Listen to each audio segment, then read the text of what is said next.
For today's Cyber CEO episode, she's so good at everything else. I mean, she's doing things I didn't even know we could do, like our SEO, growing our review base, growing our social media presence, going on platforms I'd never even heard of social media wise. She runs all of that and she's so good at it. Things I didn't even expect to need. And now I don't think I'd ever go back and say I don't want that. I went on vacation to Europe and I had I think I maybe sent 2 or 3 text messages total during that 10 days and business moved on. We had 4 closings, 3 listing appointments, a million showings, so many deadlines, right? Everything that went on there. And I was hands off for those 10 days. And there's no way that could have happened without 𝗙𝗃 on board because she's so communicative and so good at keeping everybody on track and moving the process forward. It was honestly kind of a dream come true. I couldn't have done it without her. She's amazing. I love her. I can't do business at this point without her. It really is just life-changing. I really appreciate the company and I'm excited to continue growing with her.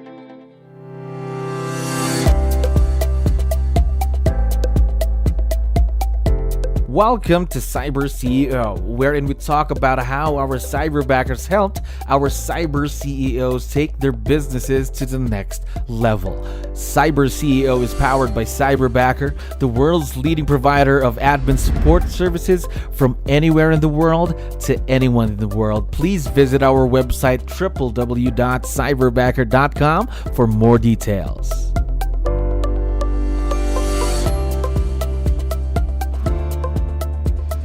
Another awesome day here at Cyberbacker. My name is Jello. We're back with another episode of Cyber CEO. And of course, we have a very special guest on the show. Mark, how are you doing today?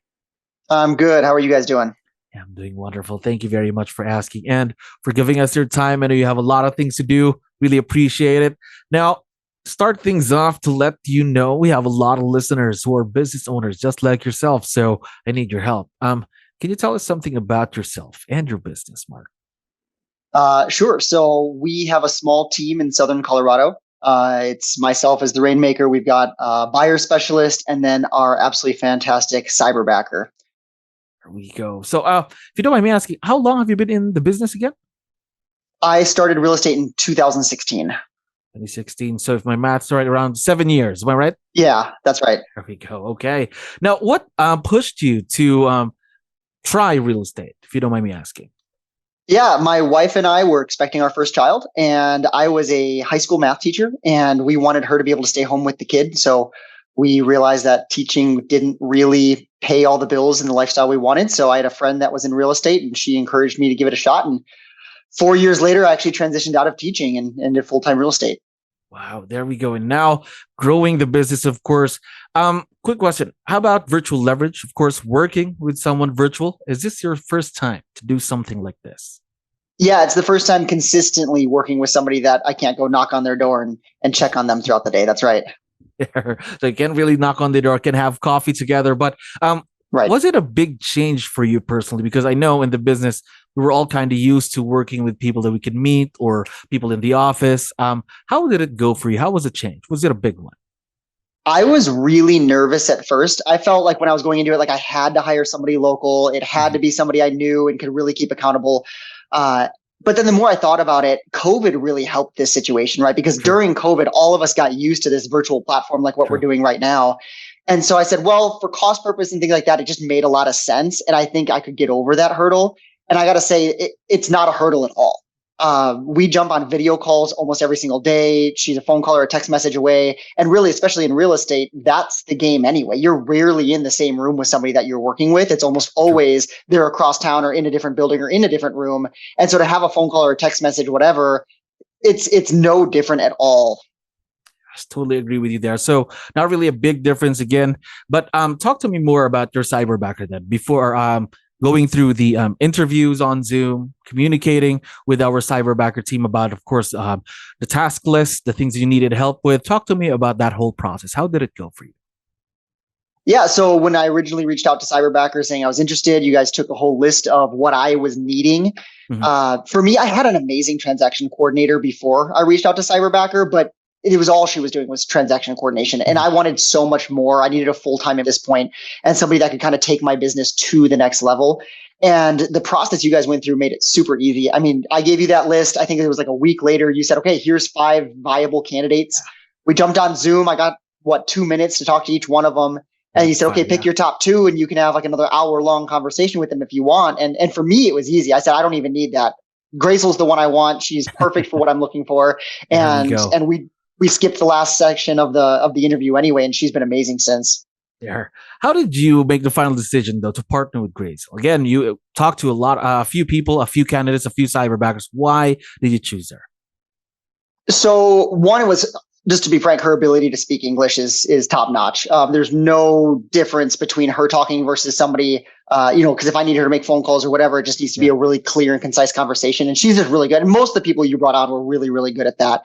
And then it was her experience. She's worked with people in my, at our brokerage firm before, not in my local one, but at Keller Williams abroad. Yeah. And so she kind of had an idea of our systems. She hadn't been there recently, but that was okay. It was the idea is, did she understand the culture? Did she understand what I'm looking for? And really the biggest thing was when I asked her, where does she see herself in a couple of years? She didn't give me the standard answer of, still working for you. It was, I'm looking to grow with you and I want the team to grow and the business to grow. And that's what I'm looking for, is somebody that wants to grow in this field with us. Gosh, that's a good answer right there. Just being growth-minded, of course, our cyberbackers. Now, more about 𝗙𝗯𝗋, then your cyberbacker. What does she do for you in the business? How does she help you grow the business now? Well, it's funny. So the reason I really wanted to reach out and get somebody on board was to be a full-time employee as our transaction coordinator plus, right? But that was going to be their main focus, was transaction coordination. And in all reality, she's almost the opposite. We're getting ready that probably within the next year, we're probably going to have to bring somebody else on because we're busy enough. And that's the first thing I'm probably going to take away from her, is her transaction coordinating, because she's so good at everything else. I mean, she's doing things I didn't even know we could do, like our SEO. Wow. She tracks where we are and tells us what hashtags to use and how to grow in those spheres so we get more calls from online searches, right? Growing our review base, growing our social media presence, going on platforms I'd never even heard of social media wise. She runs all of that and she's so good at it. Things I didn't even expect to need. And now I don't think I'd ever go back and say I don't want that. Gosh, just imagine. And how long have you been working together so far? 3 months. Wow. I think today might even be her 3-month anniversary, or tomorrow. It's at the very end of the month. So yeah.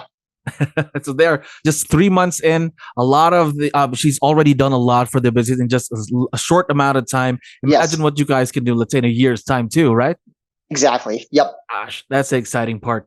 Now, talk to me more about the partnership. I know it's again in just the early stages of the partnership, but how did you make it successful? What did you do to make sure that this partnership would succeed? Patience is a huge thing.